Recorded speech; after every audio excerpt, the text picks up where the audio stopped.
Hola, ¿qué tal? Bienvenidos a Reporte Climático. Yo soy Iván Carrillo y este es el espacio del noticiero científico y cultural iberoamericano de periodismo de soluciones para un mundo en constante cambio. Semanalmente convocamos a especialistas latinoamericanos que nos ayudan a reflexionar sobre temas que nos competen a todos, como la conservación de los ecosistemas, el uso sostenible de la naturaleza y la alteración del clima. Esta vez toca hablar de política, es decir, el conjunto de intervenciones que no solo busca reducir las emisiones de los gases que calientan a la Tierra, sino también prepararnos para los efectos irreversibles del cambio climático. ¿Cómo se diseñan tales rutas? ¿Quiénes participan en su creación? ¿Qué es lo que puede aportar la ciudadanía en pro del bienestar común? Marco Antonio Heredia y Tania Mijares, expertos en política y legislación ambiental y climática, estarán conversando con nosotros para responder a todas estas dudas. Pero antes de ir con ellos, los invito a que hagamos un recorrido por el planeta y lo más actual acerca del clima global. Comenzamos. El cambio climático amenaza con aniquilar los oasis de Marruecos. Estos frágiles ecosistemas verdes y fértiles contrastan con el entorno del que forman parte, el Sahara, considerado el desierto más árido del planeta. Ahí se han cultivado durante milenios olivos, almendros, palmeras datileras, henna y muchos más productos de los que depende la economía de la zona. De acuerdo con la UNESCO, actualmente los oasis marroquíes son el hogar de 2 millones de personas y el hábitat de la mayoría de las especies animales del país. Sin embargo, en el plazo de una generación han cambiado de aspecto. Los palmerales han dado paso a una vegetación rala y los suelos se han agrietado por la escasez de agua, poniendo en peligro su extraordinaria diversidad biológica. Associated Press reportó que las sequías de los últimos meses son las peores que recuerdan los pobladores, quienes cada vez dependen más de los programas asistencialistas del gobierno. En menos de un siglo, 3/4 de la superficie que corresponde a los oasis ha desaparecido y el resto podría acabarse en los próximos años.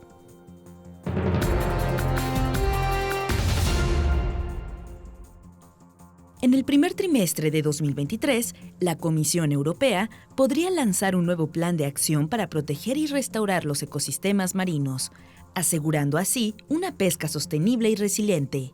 La plataforma de noticias Euractiv informó que una de las medidas emblemáticas de la iniciativa será detener la pesca de arrastre. Como su nombre lo indica, el método consiste en embarcaciones que arrastran redes enormes a lo largo del lecho marino y capturan todo lo que encuentran a su paso. Además del peligro que significa para la biodiversidad, dicha técnica agita el carbono que por mucho tiempo permaneció almacenado en el fondo del mar, hace que ascienda en el agua y que finalmente escape a la atmósfera, donde contribuye al calentamiento global. 6 países de la Unión Europea figuran entre las 10 naciones del mundo con más emisiones de gases de efecto invernadero por pesca de arrastre en su zona económica exclusiva. La región ya tiene prohibida esta actividad a profundidades mayores a los 800 metros. Con el nuevo plan, quedaría vedada también en las áreas marinas protegidas, independientemente de la profundidad.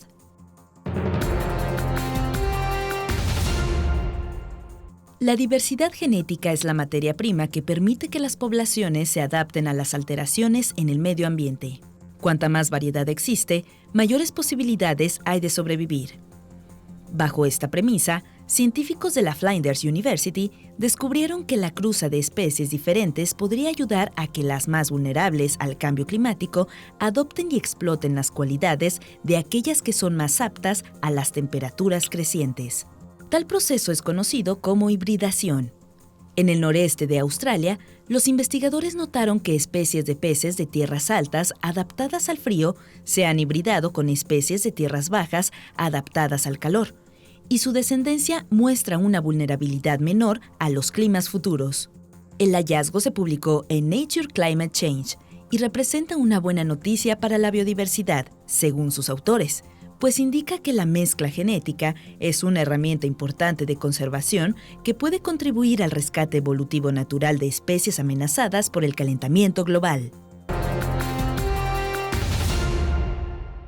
La Organización de las Naciones Unidas ha alertado que en los últimos tiempos, 4 indicadores clave del cambio climático rompieron récords. Hablamos de las concentraciones de gases de efecto invernadero, el aumento del nivel del mar, el calor de los océanos y la acidificación de estas grandes masas de agua. Nuestra dependencia de la energía generada a partir de la quema de combustibles fósiles es indiscutiblemente la principal causa de la crisis. E igual de clara es la salida. Necesitamos una transición energética urgente. Por fortuna, las tecnologías de energía renovable, como la eólica y la solar, están disponibles y son cada vez más baratas. En algunos casos, inclusive, son más accesibles que el carbón, el petróleo y sus derivados. Hay 5 grandes maneras de impulsar la transición energética. En primer lugar, está hacer de la tecnología de energías renovables un bien público mundial al alcance de todos y no solo de los países ricos. Esto implica eliminar los obstáculos para el intercambio de conocimientos y la transferencia tecnológica, incluidas las barreras de los derechos de propiedad intelectual. En segundo lugar, tenemos que mejorar el acceso global a los componentes y materias primas que demanda la transición energética, desde los minerales necesarios para producir turbinas eólicas hasta los vehículos eléctricos. Se requieren mayores inversiones para garantizar una transición justa e incentivos para construir cadenas de suministro basadas en prácticas sostenibles que protejan los ecosistemas y las culturas. Asimismo, se debe nivelar el campo de juego para las tecnologías de energía renovable, mediante la cooperación internacional, pero también a través de reformas nacionales que optimicen y aceleren la transición. La cuarta acción esencial es redirigir los subsidios energéticos de los combustibles fósiles, que únicamente benefician al 20% más rico de la población, hacia las energías renovables. El cambio no solo reducirá las emisiones, sino que también contribuye al crecimiento económico sostenible, la creación de empleo, una mejor salud pública y más igualdad. Por último, la transición energética precisa triplicar los recursos que se le destinan actualmente. Se deben invertir unos $4 billones al año en energía renovable hasta 2030. Esto es menos de lo que se invierte en combustibles fósiles y nos permitiría alcanzar la meta de emisiones netas cero en 2050 para frenar el calentamiento del planeta. Los países progresan en estas 5 rutas a ritmos distintos, y para garantizar que el avance sea irreversible, es fundamental arraigar la transición en las prácticas económicas, políticas y sociales. A menudo pensamos en cambio climático simplemente como variaciones a largo plazo en la temperatura, la lluvia y otros componentes del clima. Desde el punto de vista físico, esto es correcto y significa que sus causas pueden ser naturales. Sin embargo, el cambio climático que hoy por hoy experimentamos es antropogénico. Ocurre desde los años 1800 por la quema de combustibles fósiles y sus consecuencias van más allá de una marca en el termómetro. De repente uno habla de cambio climático como si todo mundo supiera qué es cambio climático, pero la verdad es que cambio climático tiene que ver con un sinfín de temas, tiene que ver con el desarrollo, tiene que ver con la alimentación, tiene que ver con la agricultura, con la energía, no se diga, y desde luego con la forma en cómo nos desarrollamos como sociedad, cómo nos organizamos, cómo establecemos ciudades, cómo tenemos una relación, una vinculación con los sistemas de producción primarios, la agricultura, la ganadería, las actividades pesca, acuacultura, etc. El cambio climático es un asunto ambiental, claro, pero cumple con todos los rasgos para considerarlo una crisis humanitaria y una catástrofe social. Es capaz de devastar la salud de comunidades enteras, la economía mundial y la seguridad de las naciones, haciendo del mundo un lugar más peligroso para vivir y ampliando la brecha entre ricos y pobres. Parece como si cambio climático estuviera en una nube de palabras donde todas están mezcladas, donde habla uno de desarrollo, habla uno de política, habla uno de las metas de desarrollo al 2030, habla uno de política pública específica climática, y la verdad es que cambio climático tiene que ver con todo esto. O sea, te hacía el símil de la nube de palabras. Efectivamente, todo eso está mezclado en cambio climático, y la labor justamente de la política pública es poder organizar todas estas diferentes categorías. La primera misión de quienes hacen política climática es analizar dichos elementos, organizarlos y asignarles un grado de prioridad. Hacer una estrategia de atención para dar justamente en el foco. Y ahí es donde creo que están los bemoles que pueden surgir, porque pues cambio climático efectivamente tiene que ver con el desarrollo, tiene que ver con los derechos humanos, tiene que ver con las personas, propiedades, posesiones, con lo que comemos, tiene que ver con nuestros residuos también, en el sentido de que cómo se generan, se manejan los residuos sólidos urbanos, por ejemplo, de una comunidad, de una ciudad. Todo eso tiene implicaciones en cambio climático, las cuales se manifiestan en dos esferas principales, el ámbito nacional y el internacional. Dentro de la nacional también hay diferentes esferas de responsabilidad estatales, locales, es decir, municipales y federales. Entonces tenemos que organizar todo este conjunto de temas para, en las discusiones internacionales, pues tener una posición sólida, entendida, acordada, sobre todo consciente de qué es lo que se está promoviendo, cuáles son las acciones que se están impulsando en una agenda climática global, pero que responda a las necesidades de lo local y que salga al mundo como planteamientos fuertes, objetivos y transparentes. Marco Antonio Heredia Fragoso nos cuenta más sobre esa cualidad. Sí, este es un tema fundamental, el tema de la transparencia, de la claridad, de la objetividad. Si no hay transparencia, no podemos hablar de avances.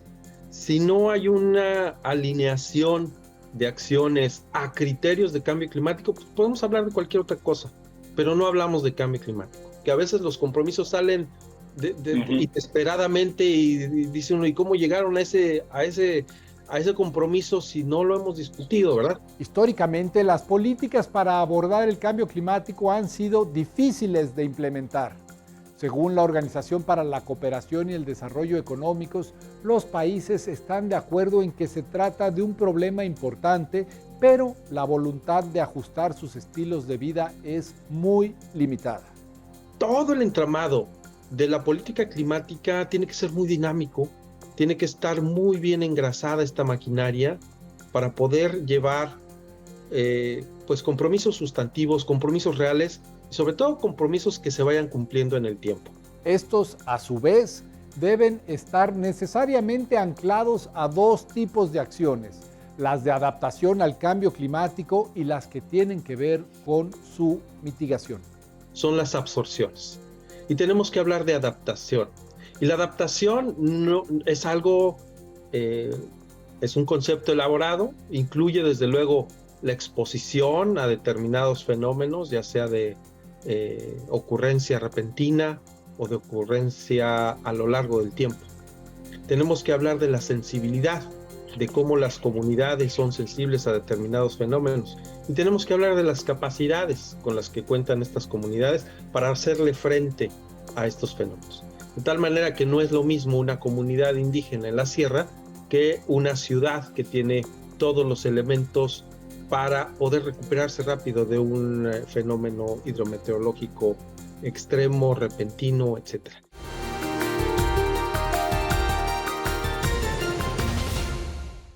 Las políticas climáticas pueden tener un alcance local, nacional o internacional.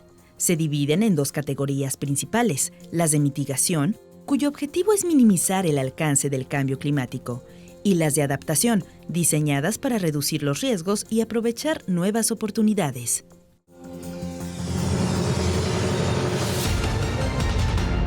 Recientemente, las naciones acordaron la creación de un fondo de pérdidas y daños para resarcir una deuda histórica con los países más vulnerables a la alteración del clima.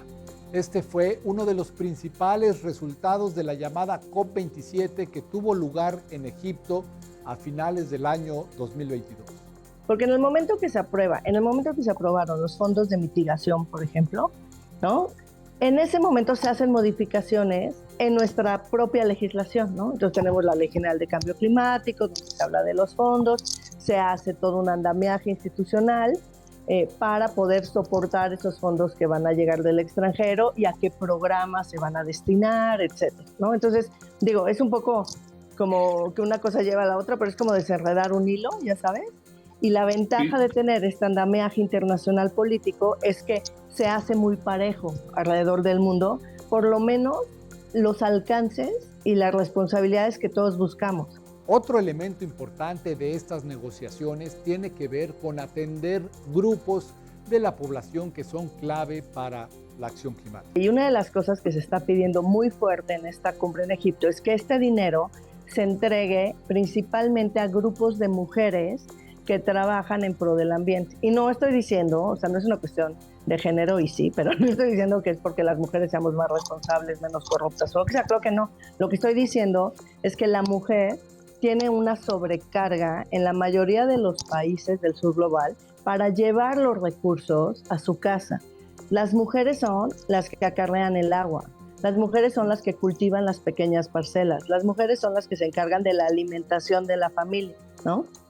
Entonces, la lógica obedece a que si tú estás viendo que tu parcela de donde se alimenta toda tu familia se está muriendo porque no hay agua, porque las plagas cambiaron, nos toca, bueno, sobre todo a las mujeres que se encargan más de esas labores, les toca observar, pues obvio les afecta directamente. Entonces la idea es, vamos a darle dinero a esos grupos de mujeres para que ellas sean las que inviertan, ¿no? De manera ordenada y obviamente con muchísima asesoría, con muchísima capacitación, con muchísimo seguimiento en las soluciones para evitar que esto siga sucediendo. El primer paso en la creación de una política pública nacional en el tema de cambio climático es que los planes queden por escrito, algo que afortunadamente ya sucede en América Latina. Entonces, la discusión de los países del norte global es decir, oye, a ver, yo te voy a dar, o sea, 6,000 millones de euros, te voy a dar 300,000, te voy a dar una cantidad de dinero importante, y cómo tu país me vas a asegurar que ese dinero se va a utilizar para lo que yo, o sea, para lo que tú me estás pidiendo y yo te estoy dando. Esto es como un contrato. Y entonces hay como ciertos candados que se colocan para que el país que recibe ese dinero sí lo ejecute. No obstante, para que una política pública sea reconocida como tal, debe poder implementarse, y en ese punto nuestros países aún tienen tarea pendiente. Sí se han creado ciertas instituciones y sí se han creado ciertas capacidades, evidentemente, en torno al cambio climático. Sí ha habido avances. Hay ya en casi la mayoría de los países, hay algún instituto o por lo menos dentro de las secretarías de medio ambiente, alguna dirección que exclusivamente ve temas de cambio climático, ¿no? Se empieza a tejer entre secretarías, o sea, hay reuniones intersecretariales o interministeriales en algunos países, donde la Secretaría de Economía, junto con la Secretaría de Agricultura, junto con la Secretaría de Medio Ambiente y Recursos Naturales, o cual sea el nombre, empiezan a tejer como los programas y los alcances que se van a buscar al cambio climático, ¿no? O sea, eso sí está existiendo en los países. Ahora, obviamente, es muy lindo cuando está en papel, ¿no? O sea, podemos hablar de países que han retrocedido. Nuestro país es un gran ejemplo de esto. O sea, los últimos 4 años han sido catastróficos en materia de medio ambiente y cambio climático, lo tenemos que decir. En este sentido, solemos pensar que las políticas públicas son un asunto exclusivo de los gobiernos, cuando la realidad es que sectores como el empresarial también juegan un papel estratégico. Naciones Unidas, pensando en esa realidad, crea el Pacto Mundial de Naciones Unidas, donde se engloban muchísimas empresas como alianzas estratégicas internacionales, donde empresas dicen, bueno, nosotros vamos a ir por la generación de energía eléctrica solo por fuentes renovables, o todo nuestro transporte va a ser un transporte de bajo consumo de combustibles fósiles o de nulo consumo de combustibles fósiles, porque van a ser las empresas transnacionales en cualquier país. Esto aplica para en cualquier país donde hay una empresa transnacional. La empresa transnacional va a tener la obligación de reportar sobre todo si cotiza en bolsa, va a tener la obligación de reportar sus índices de sustentabilidad, ¿no? Entonces, y sus impactos sociales. Eso, pues ya, quieras o no, es cierto candado. ¿Hacia dónde debemos apuntar a continuación? Esta es la perspectiva de Tania Mijares. Vamos a hacer un cuidado del ambiente y vamos a jugar por llegar y mantener el 1.5 grados para de verdad salvar el planeta juntos, no solamente porque si no te sancionan o te hacen una multa económica o te dejan de comprar tus productos, sino porque éticamente es lo que corresponde, ¿no? Porque somos parte de la humanidad y nos gusta, ¿no? Todos vamos en el mismo barco, ¿no? Yo, ¿qué veo? Sí veo un mayor entendimiento, la verdad, mayor comprensión por parte del sector empresarial. O sea, no dudo que hay sectores, obviamente los sectores altamente extractivos son muy complicados de hacer cambios rápidos, ¿no? Todo lo que es. Pero aún así, hay muchas empresas en el mundo. La verdad, a mí el otro día me sorprendió revisando un informe del Instituto Jacobs de la cantidad de industria minera que está intentando modificar partes importantes de sus procesos para hacer una reducción en los impactos. Una buena noticia es que tales mejoras pueden ser impulsadas por la ciudadanía a través de nuestra manera de consumir. Porque las empresas, no es nada más que a las empresas les haya caído el 20, así de, vamos a ver, sino porque muchos países se les están dando como algunos beneficios fiscales si ellos tienen una política ambiental más estricta. Se está dando porque cada vez crece el número de consumidores responsables en el mundo, ¿no? Lo que no debemos olvidar es que toda política pública tiene que ser vigilada para así poder renovarse. Pero también tenemos que entender que no podemos como país decir, no, pues es que nos den dinero, pues que no nos dan, pobres de nosotros. No, la verdad no, porque también nosotros tenemos responsabilidades. O sea, es verdad que el norte global creció y nos contaminó y tal, pero también nosotros hicimos nuestra parte. Porque te voy a decir una cosa, o sea, si uno ve cómo se manejan, por ejemplo, las aguas residuales y cómo se contaminan los ríos, y esto aplica en cualquier país que se lea, ¿no? Que no sea tan desarrollado, pues hay vertimientos ilegales, la gente tira su drenaje directo, si hay empresas textileras tiran los colorantes, los químicos y tal directo en las textileras, si hay agroindustria se tiran los herbicidas, los bactericidas, todo ahí al río. Entonces eso no lo hicieron los países del norte, lo hicimos nosotros solitos, ¿no? Vuelve a regresar el hilo, ¿a qué? A la verificación, a la transparencia, a la corrupción, a la falta de ejecución de las sanciones. Todos podemos participar en estos procesos. Tania Mijares nos dice cómo. O sea, uno, saber quién es tu representante, tu diputado, tu alcalde, tu gobernador, etcétera. O sea, tienes que saber quién está ahí hablando en tu nombre. Si quieres participar, puedes acercarte a ciertos colectivos. O sea, hay colectivos que ya trabajan en el análisis de la política pública. Hay muchísimas organizaciones no gubernamentales que al final, vean el tema que vean, todo acaba en política pública. Otra cosa que se puede hacer, que a mí me parece interesante, es asistir a los foros abiertos que se hacen en las cámaras, ¿no? En las cámaras de representantes, de diputados, de senadores, etcétera. Tal vez pensar en política pública nos parezca árido o ajeno a nuestro día a día, pero lo cierto es que no hay nada que nos competa más como parte de una sociedad. Como dices, al final la política pública es como que este ente que nos abraza, ya sabes, porque todo nos impacta. Gracias por su atención en Reporte Climático. Yo soy Iván Carrillo y los espero la próxima semana con más periodismo de soluciones para un mundo en constante cambio.